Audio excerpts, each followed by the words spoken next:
Good morning. Thank you for listening to WXOX 97.1 FM in Louisville, Kentucky, or perhaps you're streaming at artxfm.com. This is Artist Talk with LVA, the show produced by Louisville Visual Art, and I'm your host, Keith Waits. And today I've got three people from the 2022 Louisville Fringe Festival. Nicholas Hulstine is a Louisville, Kentucky-based theater artist. On stage, he's appeared in Tuesday Night Poker with Theater Row, New York City, Foreign Gothic, with Fringe, New York City, The Dazzle. I'm going to shorten this up. The Flick here at Alley Theater. Nobody Budding the Golden Age of Animation with Theater 502. In case you wonder if you've seen him, here's where you've seen him. Tales of the Fourth Grade, Nothing from Stage One. He's directed productions of Abramovich and the Principles of Dramatic Writing. And as a playwright, he has had plays produced in Chicago and in New York City. Also with us is Hannah DeWitt, a young artist working on her MFA at the Height Art Institute in Louisville, Kentucky. She has a BFA from Spalding. She is a multimedia artist with an emphasis on conceptual performative works, both live and digital. Her works are often participatory, deeply personal, and at times ethically fraught as she fumbles in the dark in search of anyone to witness. Blurring the line between public and private space, her work balances on the edge of radical vulnerability and exhibitionism, which sounds exactly right for a Fringe festival. Cris Black is an award-winning and internationally produced writer for the page, stage, and screen. His work has garnered him a bronze Remy from the World Fest Houston International Film and Video Festival, the Christopher Hewitt Award in Fiction, a Pushcart Prize nomination, and honors from Vectus Radio, Negro Ensemble Company, Clock Tower Players, and the A is 4. His work has been produced and performed and or published around the world, from off-Broadway to California to London, Australia, and Ireland. He continues to strive to create work that reflects the world that we live in with all of its different and diverse colors, creeds, and cultures. So thank you all for being here. Nick, let's start with you. You are one of the founders and producers here of the Fringe Festival, so that means you actually have some authority, such as it is over what happens with Fringe Festival. And your partners, just to sort of say them out loud, Ali for Real, Gracie Taylor, that was the one, and Jonathan Cherry. And John Cherry, yeah. You're all still working. Yeah, and we produce our monthly show all together, and then we do our big yearly show. It's usually in the end of July, the beginning of August, but this year it's the end of July, the 28th to the 31st.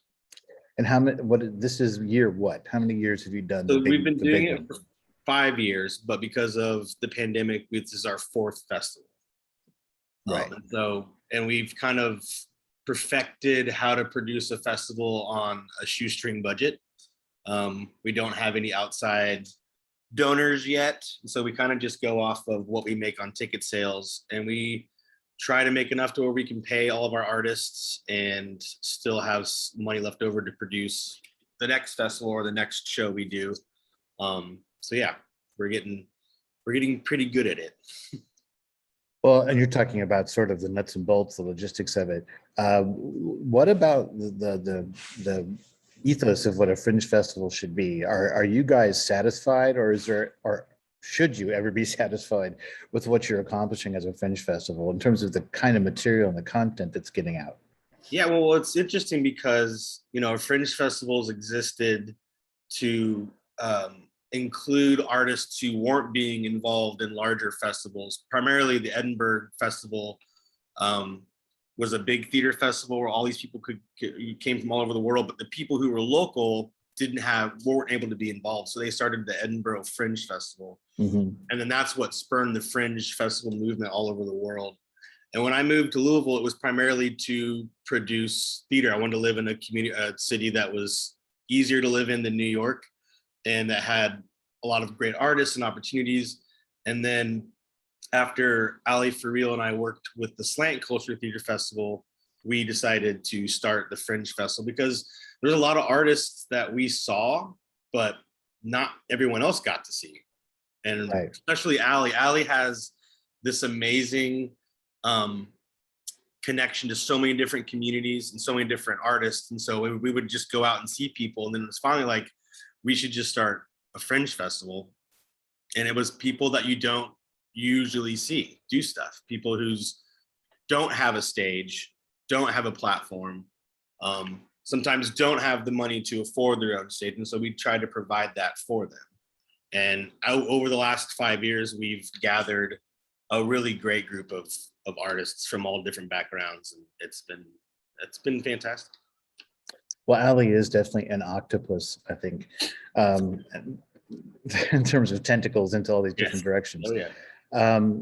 One of the things when you mentioned like Slant, that Slant was a terrific festival, but there's a difference between, let's say, companies doing something that's smaller in scale that doesn't require maybe the same sort of stage or space that they're normally used to working, but how much of a Fringe festival is really supposed to be taking risk?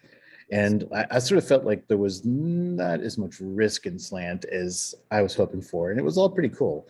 But how conscious are you that when you're taking submissions that you're looking for something that really takes some level of risk, does something? Because I've seen there are people that I see do things that are more traditional, but then they come to the Fringe Festival to do something that they can't do anywhere else. Right. That's more very, very unusual, very offbeat. Well, how it works is, so Ali is really good at getting people to submit their stuff to us. That's primarily they find and cultivate people to come and submit. And then when I look at submissions, I'm looking at stuff that I've either have no idea what it is, but it interests me because I'm curious. Stuff that I've never seen before, people and names I've never heard of. That's what I go through with submissions. And then of course I know a lot of people as well, and I know their strengths when they submit, but we're really, we try to focus on getting more performance art, something that isn't done a lot. We're focusing on bringing in kind of more poetry slam stuff, poetry in general. We, like, for instance, this year we only have one big full-length show, theater show. Everything else is different types of performance, solo performance, things like that. And so, especially when it comes to submissions, it's really cool to see names I've never heard of, the artists that are local that I've never heard of, and then just their pitches are so great. Some of it's just like, it'll just blow your mind. And that's what we look for, is like, oh, there's no way this could exist at a theater company because it doesn't fit into a theater company's season, but we can give them a platform, a place to perform. And that was the big difference between Slant Culture Theater Festival and us, is because it was produced by 4 large independent theater companies, we didn't feel that there was a lot of space for risk to happen. And that's what kind of spurred us to, after we were both segment producers for that festival, and then we decided to just go ahead and start this festival kind of with no boundaries in mind. It's kind of like whatever, like, of course there's some, like, we can't breathe fire inside, but we can put you outside. Like, we will try to make that happen. And we're going to try to do that for this festival as well. So, I mean, the sky's the limit, really, as long as it's, of course, we do not accept anything that is racist or sexist or anything like that. But no hate speech. Yeah, no hate speech. But honestly, the people who are submitting to Fringe festivals, that doesn't happen. That doesn't happen. Right. Yeah. That doesn't surprise me. Yeah. Well, Christy Eli Black, let's get you on the microphone. Tell us what your participation is in the festival. What work of yours is coming our way? Yes. What I have in the festival this year is a play called 1 Week from Paradise. And it tells the story of a young man named Caden who was innocent, but who has been imprisoned, completely forcing him to miss out on his senior year of high school. And the play takes place in his last week of incarceration. He has 1 week left on his sentence, and he has to spend that week staying out of trouble, and avoiding conflict and avoiding confrontation and anything that could possibly reverse the decision to get him released, and keep him in there longer for something he didn't do. And so the show takes place during that week, showing him trying to avoid confrontation, but also showing him really coming to the realization that the men who he's been locked up with, who he has spent his entire time there kind of avoiding or judging, or feeling different than, are actually so much like him, and he starts to see them as humans and starts to see how they've been treated as not humans and more like animals in cages. And he slowly begins to go from boy to man forcefully because of the position that society has placed him in, which has an effect on his relationships both inside and outside the prison. So it's about all these things happening to this young man within the span of that final week. Now, often in the Fringe, the plays are presented as readings. Is this a reading, or how much are you pushing into maybe doing some production or movement? It's a reading by definition, but the way that I wrote this play is a combination of your typical kind of prose dialogue that you would expect in a play and spoken word slam poetry kind of language. So I'm definitely in the direction of it, leaning into more performance and more movement to really push the message and really push how these people are living and how their voices are disembodied in them. So yeah, it's technically a reading, but I'm doing everything I can within those confines to add a little bit of flavor to it. Well, I've been to a lot of readings that were tremendously entertaining, because even if they're completely unrehearsed, I find actors can be very inventive and do all sorts of fun stuff. Who's your cast? Can you tell us who's doing the reading? Or is that nailed down? Yeah, we have a no, it is definitely nailed down. We have a great cast. We have a young man named John Mosby, who is a U of L student. And on the flip side of that, we have people like Alphaeus. I don't know if you know Alphaeus. Yeah. He's a great actor, huge actor in Louisville. We have Lance Newman, who is a very celebrated poet, spoken word poet and actor who's worked with Actors Theater. He had Young Poets of Louisville. We have Brandy Lachey, who was a recent grad of U of L. Right. We have Demi Hanley, who was a recent high school graduate who's going to UK in the fall. And we have Tequila Jackson, who has done a lot of local theater. So we have a great kind of combination of people people who have never been in, a quote unquote professional show or festival or anything. So I'm really excited because they're all equally just mind-blowingly talented and so amazing. No, I know Alphaeus. I used to know him when he just went by AJ. So that's how long I've known him. Did this play develop under the umbrella of Derby City Playwrights, or was this? Yeah, this is a Derby City Playwrights product. I had written kind of a very bad draft of the show in 2020, I believe, and it was so bad that I tucked it in a corner and just avoided it and would not look at it. And then I was with Derby City last year as well with a show called It Happened in Jefferson Square. And so when this year's round of submission or this season's round of submissions came along, I kind of hesitantly took this play out the drawer, something told me to, and completely flipped it and changed it into what it is now for the last year. Under the guidance of David Clark and an amazing group of fellow playwrights in the cohort who also have their shows in Fringe this year. Right. It seems like Derby City and Fringe have a sort of relationship. There's always material from DCP in the Fringe Festival. This year, we're partnering with them specifically for our developmental reads, and we're doing them all at the Old Louisville Coffee Co-op, which just opened up, which is a fantastic spot.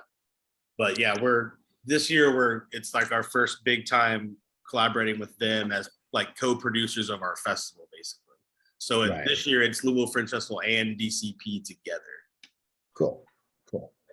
Well, Hannah, don't want to make you think we're ignoring you. Let's get you in here to talk about what you're doing. So Cris is going to be at the Old Louisville Coffee Place, but Hannah's going to be at the Whirling Tiger. Yeah, our large venue is the Whirling Tiger in Butchertown. That's where all of our main stage shows are at. And then all of our developmental readings are at Old Louisville Coffee Co-op. Okay. So Hannah, what have you got that's coming at us in the Fringe?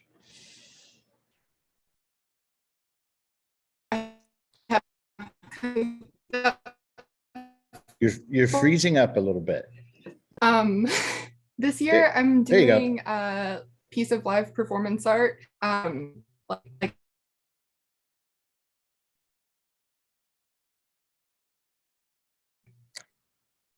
You know, Hannah is sort of dropping out on us here. Hannah, I'm going to suggest you, oh, here you go. There you go. Start over again, though. Wait, we're having a technical problem with Hannah's feed here. Hannah, if you can hear me, I'm going to suggest you disconnect and reconnect. And maybe we'll have better luck Okay. with your connection because you're really so glitchy. I don't think we can follow you. And we'll talk with Nick here a little bit. Nick, It's a let's talk. shame. We'll get you back in here. Nick, let's talk about the venues a little bit. So Whirling Tiger has a pretty great room there in the back. That's over on Story Avenue, right? Yep, we're on Story Ave, and it's got a big bar, big lounge area. And in the back is like a venue that has like a 200-person capacity. Yeah. And that's where all of our main stage stuff, the like solo performance, the play, which is called The Forest and the Flames, which is our only full-length theater piece this year. That'll be there. And then Old Louisville Coffee Co-op, which just opened like 2 weeks ago, which is a queer-owned, employee-owned coffee shop. And it actually worked out well because a lot of the plays that DCP is doing this year are by queer playwrights or queer themed. And so it just felt very natural to ask them like, hey, can we use your space for this? And it's a really great spot. And I think I've looked over most of the plays and the cast and stuff. Like there's going to be a lot of, there's a lot of talent in the DCP readings this year. It's like, I was just looking at the schedule. I was like, man, there's in the way we were just talking about before, there's so much stuff I want to see, but it coincides with something else I want to see. Right. And that's one of the hardest things about doing a festival is competing with yourself. And we tried to scale back how many venues we have because that's what ended up happening, because we can only afford to do at most like a 5-day festival. Hopefully soon we'll get to a point where we can run for like an entire month and we can have all these venues and all these shows all over the city. That's kind of the end goal plan. But yeah, this year it's just 2 venues that we're both super excited about.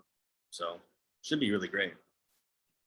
Is there something, what's the single, I can't ask, this is an impossible question. I was gonna ask you, what's the single thing you're excited about the most? But really that's kind of rude, isn't it? I mean, I'm really excited about finally getting to partner with DCP for the whole festival. That's kind of something Allie and I have been wanting to do for a while because we wanted to have like a developmental reading for Playwrights anyway. And we were just like, why don't we just put it into the festival? And said we were going to do our own thing with that. And so we found DCP to kind of help take the reins of that. So I'm really excited about that and using the Old Louisville Coffee Co-op as well because it's such a great place. I hope everyone gets to go check it out. I know. I'm looking forward to seeing it. It's so new. I have no idea what it looks like. Yeah, I mean, it's a coffee shop that's open till 11. So Hannah's back. Hannah's back. Hannah, talk to me. Yeah, sorry about my Wi-Fi. Do I sound okay now? Yeah, you sound okay now. Okay. So the piece that I'm contributing to Fringe this year is a work of performance art called An Exercise in Dominance and Violation, in which I violate my audience, kind of. I'm towing the line so as not to like truly traumatize anyone forever. It's not, don't be afraid to go. Have a healthy amount of fear, but it's okay. You're gonna be fine. But in it, I kind of embody all things unethical, I suppose. I mean, I'm gonna be sitting on a throne of plastic and wearing a fur coat with all of these like logos painted on it of, you know, places that still use sweatshop labor in 2022. And the whole piece actually started with a jar of human teeth because I acquired a jar of human teeth. And they were from a dental student who like got them. It's don't worry, I'm not a serial killer, I promise. But I have this jar of human teeth and I'm like, these people don't know that an artist has these. And if I make art out of it, that is a breach of consent. And so I was thinking, what are all the ways that I can, in a low stakes way, activate these breaches of consent? I've been studying a lot of art about consent I've been studying a lot of the sort of like rape crisis movement artworks of LA in the 1960s and 70s. And all of them have these, well, not all of them, but a lot of them have these sort of low stakes ways of enacting, like acting out ways that you could have a consensual agreement or a consensual interaction with someone. Like, this is not from the 60s or 70s or from LA at all, but like Nicole Garneau's Uprising Number 7 ends with a negotiated kiss. There's all of these things are like low stakes ways of enacting consent, and mine is kind of the opposite. It's like, this is going to sound awful, but this is like symbolically, not literally, symbolically, in a low stakes way that's not going to leave anyone permanently traumatized, I promise. I am raping my audience. Yeah, I'm gonna be touching people's faces without their permission and stuff. Like, it's gonna be an interactive thing, but don't worry, you're not gonna be scarred forever. But it is going to be intense, and it's gonna be an experience that probably no one in the audience will have ever experienced before. So that is what I am contributing here. No, go ahead, Nick. I was just gonna say, Hannah's show is a prime example of what we were trying to find in the Fringe, like stuff you don't normally see, and right. So this is a prime example of one of those things. And everything Hannah just said to me sounds like I want to go see that. I want to see what happens. Like, I want to go I'll take a risk. I want to be a little scared and see what happens. Like, right. That's the kind of stuff we try to find and suss out from people we know and the community members we know. And this is exactly what we're talking about. Right. I've never run screaming from a theater. Maybe that'll happen. But it's interesting because what Hannah, what you're talking about, it automatically, like even without the piece itself, I start thinking about when you talk about consent, is like, well, is there a level of consent by the fact that you've actually bought a ticket and come to the show? Like, what level of consent is that?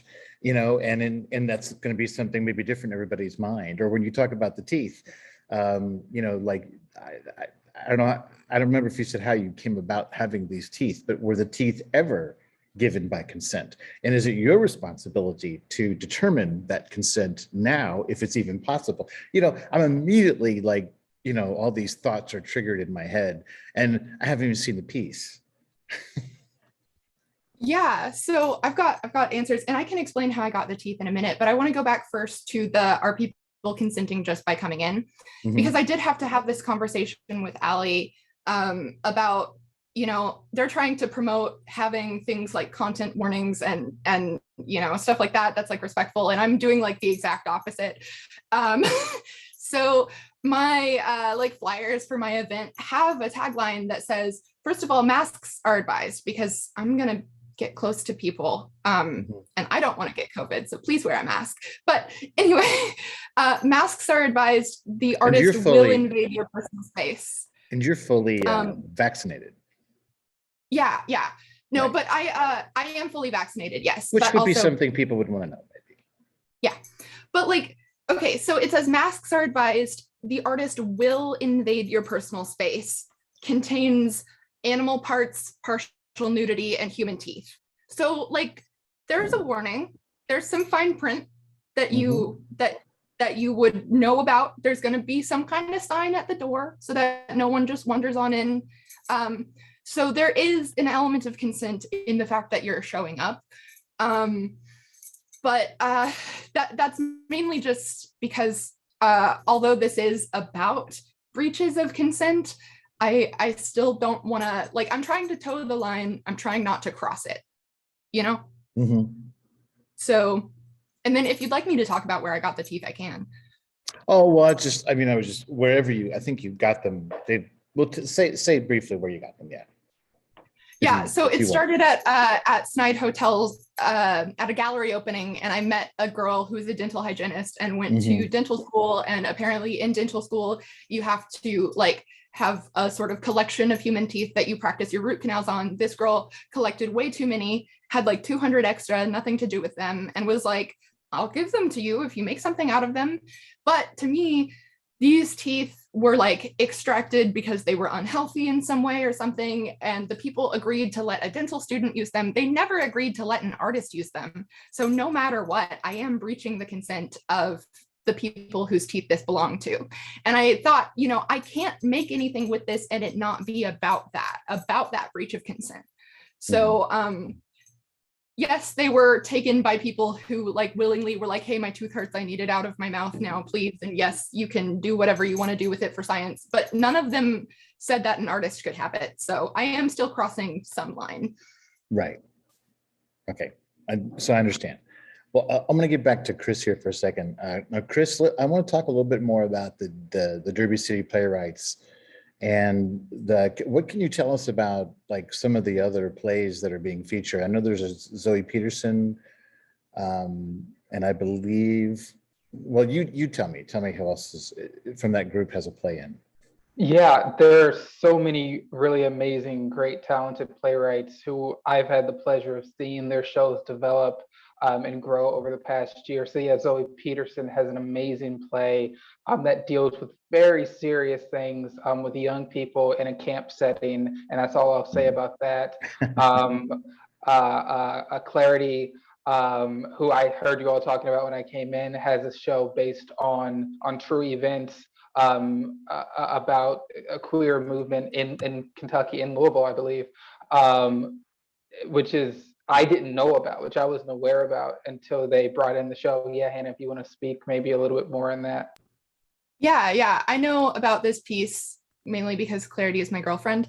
But the work, it's about the Lexington Six, so close to Louisville, but not quite. But it's about a group of 5 lesbians and 1 gay man that robbed banks and gave all the money to the Black Panthers. And then the FBI came to Lexington and started like harassing all of the friends and loved ones of them and doing like really not great tactics trying to, solve their crime or whatever. But it's about the harassment from the FBI to the families and roommates and friends afterwards. And I know that Clarity has been working incredibly hard on this, actually in contact with some of the people of the Lexington Six that are still around, interviewing, listening to hours and hours of interviews, reading books. So like, I know how hard they worked on it, and I'm so excited to see it read. But yeah, that's the basic story of the Lexington Six. Well, so the Lexington Six, did you say the time period was that the late 60s, early 70s? Okay. I think it's like the early 60s, mid 60s. Well, because I think Black Panthers comes late. I mean, like after 65. I'm not sure when they were founded. Certainly, they're the highest profile time of the Panthers comes like in the late 60s, but I don't know how far back they went. So, well, Cris, what else? So that's Clarity, and you mentioned Zoe Peterson. Who else is coming in from DCP? We also have, I'm going to butcher his last name, and I apologize, but we have Ben Geinhardt. Gerhardt. Okay, Gerhardt. Yeah. Thank you. Who has a play that is half like ghost story, historical drama, also dealing with kind of issues of society and race in the Latinx community, taking place in a small town. And so all the plays are so different, and yet they all have such important messaging. And even if they're kind of on the edge of different genres, have such a grounded nature in conversation and in culture and in all these things. And so I'm really excited for everyone to be able to watch the readings of these shows that are so different, but also important, and all saying such important things. Well, in listening to you talk about everything, all the work that we just kind of went through a whirlwind of different things that were going on at the Fringe Festival. But, the thread is, for lack of a better term, hot button issues, right? Consent, protest movements and all these things. I was trying to think of I'm missing the one other word I want to say, but that all of these are things that are maybe. Yeah, like everything that you've talked about is happening at the Fringe Festival is touching on things that are very much on everybody's mind right now, but also that there's a lot of division and there's a lot of uncomfortable feelings about a lot of these issues, and that seems like that's exactly what Fringe should be doing, right?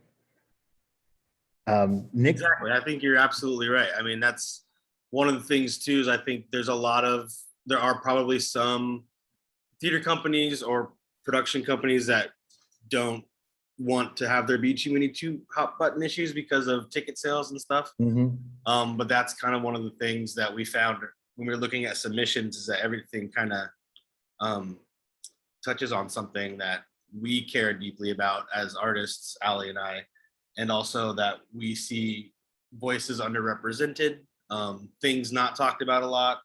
And that's kind of what any Fringe festival is all about, so it is just this year, primarily a lot of our stuff deals with a lot of these really complex issues and things that need to be talked about more.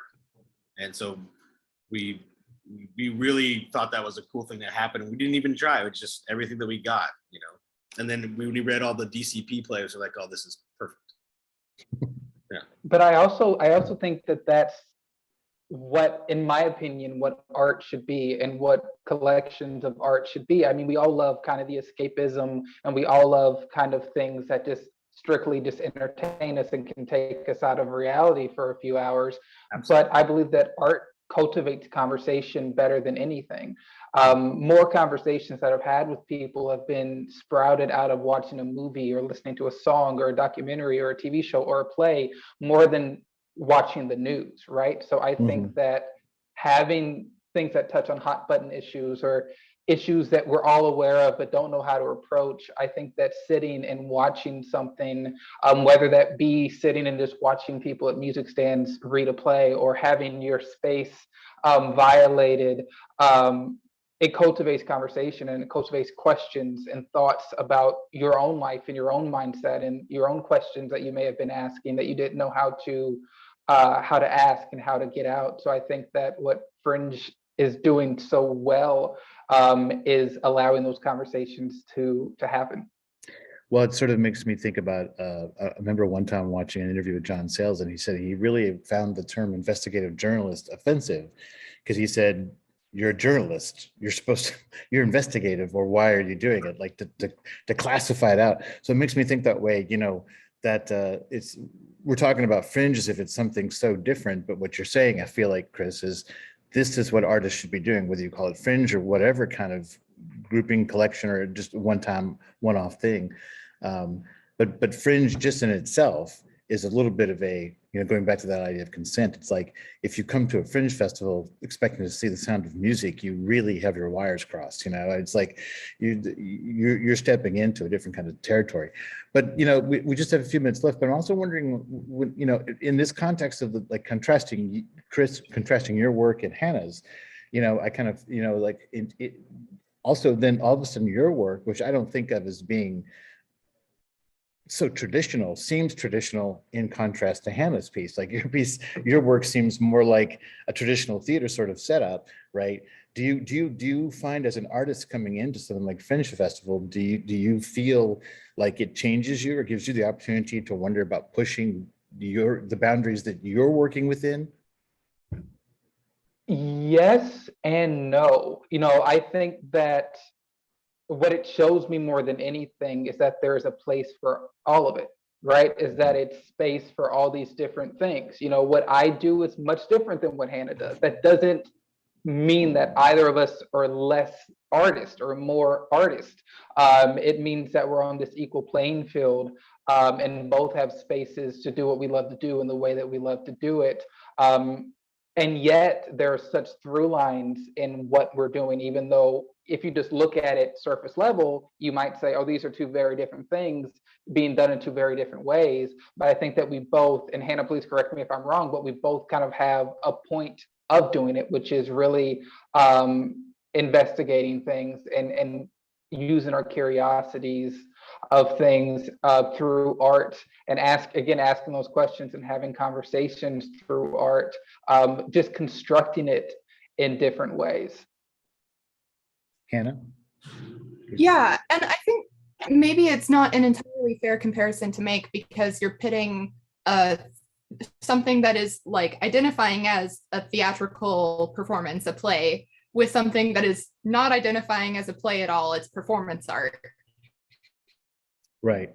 And although the play is going to be, there's going to be spoken poetry, there's going to be all kinds of things, but I think that it's more so just the sort of like the medium being, they say the medium is the message, the medium changing the way that people receive the information. So just because something is in like more of a traditional play format doesn't mean that it's not like talking about all of these same. I also kind of just have that effect on people, you know, I enter a room and I make everybody look normal by comparison. So sorry. Well, but I think that, you know, what I was sort of imagining was that there's a lot of ways we can imagine, like in a film festival, we're looking at film, and theater festival, we're looking at theater, but a Fringe festival is a place where you can bring two such sharply contrasted pieces of work and put them into the same sort of schedule or experience, or a viewer's experience, whether they're in the same space following each other or not. That really is another one of the things about Fringe Festival, that, you know, most gatherings focus on one area versus over another, and Fringe almost wants to, I don't know if clash is the right word, but again, I don't think it would be inappropriate if there is a stylistic or form clash of form in the way that these things all come together in a space. So, but I guess I was wondering, like, what's the benefit? You know, you're gonna write a play, you're gonna have a play reading, and maybe you might do that anywhere. Maybe that's gonna happen anyway. But if you're doing it in a Fringe festival, does that change you as an artist? And maybe it does, maybe it doesn't. But you know, but it seems like it does sort of bring a bunch of different energies into a time and space together. So that's what I was kind of thinking about. But maybe the answer to that is, you know, what Cris said. Like, for him, not really. And for Hannah, it almost seems like you kind of maybe you almost count on that a little bit. Well, everything we've just talked about is the reason that I decided to be a theater artist. So I mean, it's like, that's why, you know, in some established theaters around the country, ones that have big budgets, they're so worried about content because of ticket sales. We don't care about that stuff, and we just want, you know, we want as much different things to be in here as possible. And I think that's what makes this year truly special, is because there's a wide range of ideas and topics and lots of different performances. That's just gonna be really great to go see. And you know, all the plays that are in the DCP ones, like, I could see all of those moving on to a life on stage somewhere else. And that was our whole thing, is we hope that these readings can help, you know, facilitate in whatever rewrites have to be done to then move on to the next level.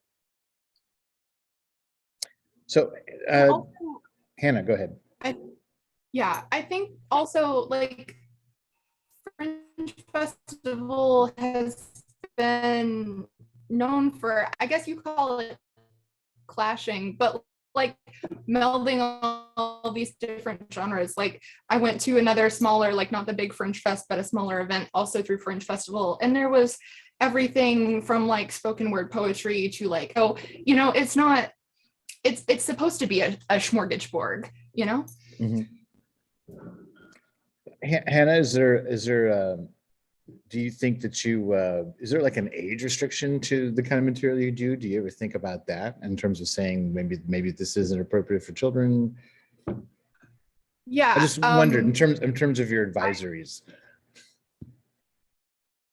Yeah, no, I don't.